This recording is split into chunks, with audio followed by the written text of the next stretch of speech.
سب سے پہلی بات جو سب سے اہم وہ تو یہ ہے کہ جو بازاری کریمیں یا جو بھی ٹوٹکے یا جو بھی گھر کی بنا کے کریمیں استعمال ہو رہی ہیں، اس میں پارلر کا بھی بڑا رول ہے. اس نے ایک بہت بڑی ہماری خواتین کو خراب کیا.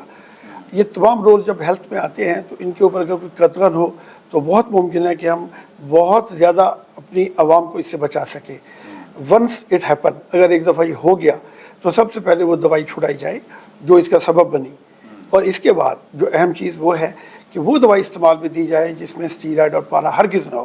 اور اس کے لیے بہت ضروری ہے کہ مستند فارماسیوٹیکل کمپنیز جو ادویات بنائیں اور جن پہ ہمارا بہت بڑا اعتماد ہوتا ہے کہ اس کے اندر جو ادویات ڈالی جاتی ہیں وہ باقاعدہ ٹیسٹڈ ہوتی ہیں، اور ہمیں ان پہ یہ اعتبار بھی ہوتا ہے کہ جب وہ دوائیں دیں گے تو ان کے ملازمہ کو بہتر کریں گے. اور ساتھ کچھ ایسی ادویات بھی اب مارکیٹ میں ہیں جو فارماسیوٹیکل اس میں اور ان ہو رہی ہیں، وہ ہیں اس اسکن کو ریپیئر کرنا. وہ جو پتلا پن آیا اس کو ٹھیک کیا جائے، اور جب وہ بہتر ہو جاتا ہے تو اس کے بعد علاج بہت بہتر ممکن ہے. ڈاکٹر صاحب، یہ کیا کیوریبل ہے لانگ ٹرم؟ میں بہت سارے لوگوں کو مثال دیتا ہوں کہ دمہ کیوریبل نہیں ہے، کنٹرولیبل ہے. اسی طرح چھینکیں آتی ہیں، الرجک رینائٹس نہیں ہے، جوڑوں کا درد نہیں ہے. لیکن ملازمہ میں یہ نہیں کہتے ہم ملازمہ میں کہتے ہیں اگر اس کی ریزن ٹھیک ہو جائے، جو میں نے پہلے باتیں بتائیں، اس کے ہارمون بہتر ہو جائیں، پریگنینسی کے بعد اگر اس کی کچھ کنڈیشن ٹھیک ہو جائے، آئرن کی ڈیفیشنسی ٹھیک ہو جائے، تھائرائڈ کا ایشو تھا اگر وہ ٹھیک ہو جائے، تو ملازمہ خود بخود بہت بہتر ہو سکتا ہے. ایک اسٹڈی آئی کہ جی ہم نے ایک ٹرازامین نامی ایک سال تھا، اس سال کو جب لیڈیز کو بلیڈنگ ایکسیسو میں دیا گیا تو پتہ چلا آلموسٹ جو ڈرمل ملازمہ تھا گہرے والا وہ بہت ساری عورتوں کو ختم ہو گیا. اب اسی دوائی کو سیرم میں اور لوکل بنانے میں بھی استعمال کیا جا رہا ہے. تو یقینی بات ہے کہ ہمیں اس کی جب تک بیسک ریزن کا نہیں پتہ چلتا اور ہم اسے ٹھیک نہیں کر پا رہے تب تک ہم اسے کیور نہیں کہہ سکتے.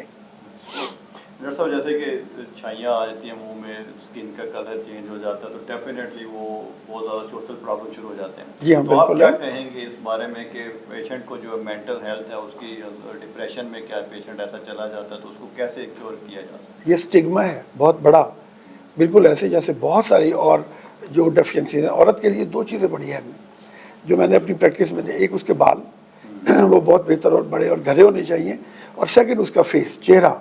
اب دیکھیں ایک دفعہ ملازمہ ہو جائے نہ، وہ کسی شادی پہ جانے سے کتراتی ہیں، کالج اسکول میں کہیں پڑھا رہی ہیں تو ان کے لیے مسائل پیدا ہوتے ہیں. کیموفلاج کے ساتھ اس کو بہتر چھپایا بھی نہیں جا سکتا. یقینی بات ہے کہ اس کے لیے مستند اگر میڈیسن جو مارکیٹ میں آ بھی رہی ہیں اور نئی بھی انوویشن جاری ہے، بشرط یہ کہ وہ اس کمپنی سے متعلقہ ہوں کہ جو کمپنی اپنی ایک اہمیت رکھتی ہے اس دوائی کی کوالٹی بنانے میں.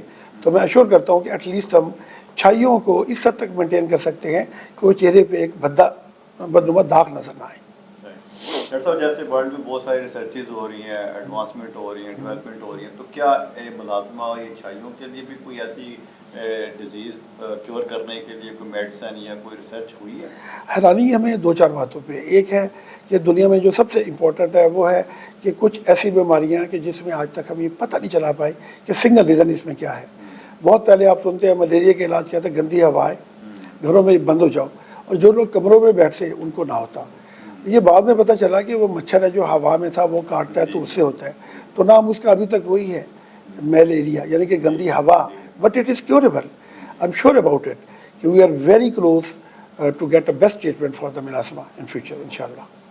ڈاکٹر صاحب بہت شکریہ. آخر میں آپ اپنی عوام کو کوئی میسیج دینا چاہیں جو کہ اسکن کے حوالے سے ہو، اسکن کی کیئر کی ٹپس دینا چاہیں؟ نئی جدید تحقیقات کے حوالے سے خاص طور پہ وہ لڑکیاں جو ذرا صاف گہرا رنگ نہیں ہے، ان کا گورا رنگ ہے، ان کے لیے ایک چیز سب سے اہم ہے وہ ہے ان کے لیے کسی سن بلاک کا استعمال کرنا اگر ان کا ایکسپوجر سن لائٹ کا ہے. یہ ذہن میں رہے کہ سن بلاک کا تعلق کوئی ٹھنڈے موسم سے یا گرم موسم سے نہیں ہوتا، اس کا کوئی تعلق دھوپ چھاؤں سے نہیں ہوتا، نہ برف باری سے ہوتا ہے. سن بلاک ایک ایسی شعاعیں جو ہمیں نظر نہیں آتی، اس لائٹ کو روکنے کے لیے یو وی لائٹ، اس کا بیسک نام یو وی بلاک ہوتا ہے، جو الٹرا وائلٹ ریزز ہیں جن میں اے بی سی 3 طرح کی ریزز ہیں. جو ہمارے میدانی علاقے وہاں بی اور اے زیادہ ہوتی ہے، اور پہاڑی علاقوں میں سی ویو زیادہ ہوتی ہیں. اگر ہم چہرے پہ وہ لگاتے ہیں تو شاید ملازمہ کے ہونے کو بھی روکا جا سکے. اس کے ساتھ ساتھ ہماری باڈی کے اندر جو سیکنڈ چیز ہے اور وہ ہے بڑی امپورٹنٹ، وہ ہے موئسچرائزر کا استعمال. ہم اس کے ساتھ جو اینٹی ایجنگ کنسیپٹ ہے، ایک ڈرائی اسکن کو اگر ہم بہتر موئسچرائز کر سکتے ہیں تو اس کے ساتھ ہم ایجنگ پہ بھی کنٹرول پا سکتے ہیں. سن بلاک، اینٹی ایجنگ اور صفائی ستھرائی جو بڑی اہم ہے. خاص طور پہ جیسے فنگس کی بیماریاں ہیں وہ زیادہ نمی کے رہنے کے سبب ہوتی ہیں. ناخنوں کی جو بیماریاں ہیں, جو نیلز کی زیادہ جو لیڈیز ہمارے گھروں میں کام کرتی ہیں, اس کا تعلق بھی اسی نمی سے ہے. جیسے میں آپ کو بتا رہا تھا, اگر انہیں بتایا جائے کہ ہر دفعہ جب آپ ہاتھ دھوتی ہیں تو اس کے بعد ہاتھ کو ڈرائی کریں, اور ایون جب ہم واش روم میں جاتے ہیں تو اپنے بدن کے حصے کو ڈرائی کریں. یہ آج کل سب سے بڑا مسئلہ ہمیں فنگس میں آ رہا ہے. وہ فنگس جو بدن کی فنگس ہے, جو ٹانگوں کے درمیان میں زیادہ ہے.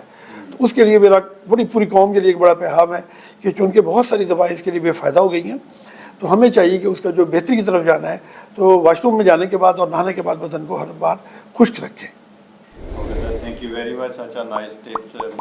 اور ہم ہیلتھ ٹی وی سے خدا حافظ کہتے ہیں. اللہ حافظ. بہت شکریہ.